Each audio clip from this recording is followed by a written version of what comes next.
తెలంగాణ రాష్ట్రంలో సరస్వతి పుష్కరాలకు ఆర్టీసీ సన్నద్ధమైంది. ఈ నెల 21 నుంచి జూన్ 1 వరకు జరుగుతున్న సరస్వతి అంత్య పుష్కరాలకు ప్రత్యేక బస్సులను నడుపుతుంది. జయశంకర్ భూపాలపల్లి జిల్లా మహదేవ్పూర్ మండలం కాళేశ్వరంలోని త్రివేణి సంగమం వద్ద సరస్వతి అంత్య పుష్కరాలు జరుగుతున్నాయి. పుష్కరాల సందర్భంగా భక్తులకు ఎలాంటి ఇబ్బందులు కలగకుండా ఉండేందుకు ఆర్టీసీ విస్తృత ఏర్పాట్లు చేసింది. పుష్కరాలకు ప్రత్యేక బస్సు సర్వీసులను నడిపిస్తున్నట్లు Warangal RTC regional manager Bhavani Prasad పేర్కొన్నారు. ఈ నెల 21 నుంచి జూన్ 1వ తేదీ వరకు ప్రత్యేక బస్సులు నడుస్తాయన్నారు. రాష్ట్ర వ్యాప్తంగా వివిధ ప్రాంతాల నుంచి 3,360 బస్సులతో 5,772 ట్రిప్పులతో ఈ బస్సులు నడపనున్నారు. మొత్తం 12 రోజులకు దాదాపు 3,000 పైన బస్సులు ప్లాన్ చేసాం. అంటే రోజుకు దాదాపు 270 నుంచి 300 బస్సుల వరకు వివిధ ప్రాంతాల నుంచి తిరుగుతాయి.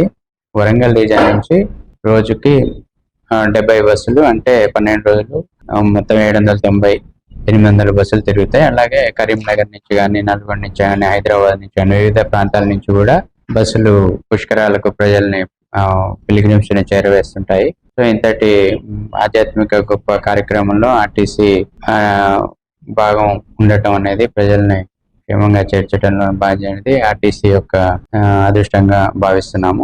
వరంగల్ రీజియన్ పరిధిలో మొత్తం 800 బస్సులు నడిపించేలా ప్రణాళిక రూపొందించారు. వరంగల్ రీజియన్లోని 9 డిపోల నుంచి ప్రత్యేక బస్సులు నడిపేలా కార్యాచరణ సిద్ధం చేశారు.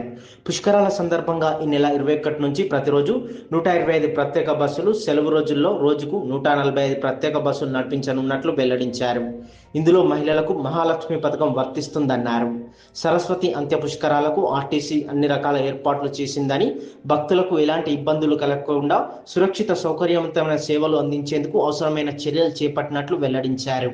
ఆర్టీసీ ప్రభుత్వం పెద్ద ఎత్తున భారీ ఆధ్యాత్మిక కార్యక్రమాలు చేస్తుంది. దానికి ఆర్టీసీ ప్రజల్ని చేరవేయటానికి అన్ని విధాలుగా క్షేమంగా చేరవేయటానికి సౌకర్యాలు ఉన్నాయి. ఇప్పుడున్న పరిస్థితుల్లో డీజిల్, పెట్రోల్ ఖర్చులు ఎక్కువ ఉండటం వల్ల ప్రైవేట్ వెహికల్స్లో ప్రయాణించకుండా ఈ ఆర్టీసీ ముందు ఆర్టీసీ బస్సులో ప్రయాణించడం ప్రిఫర్ చేసి ఆ యొక్క పుణ్య ఫలితాలను అందుకోవాలని కోరుతున్నాం.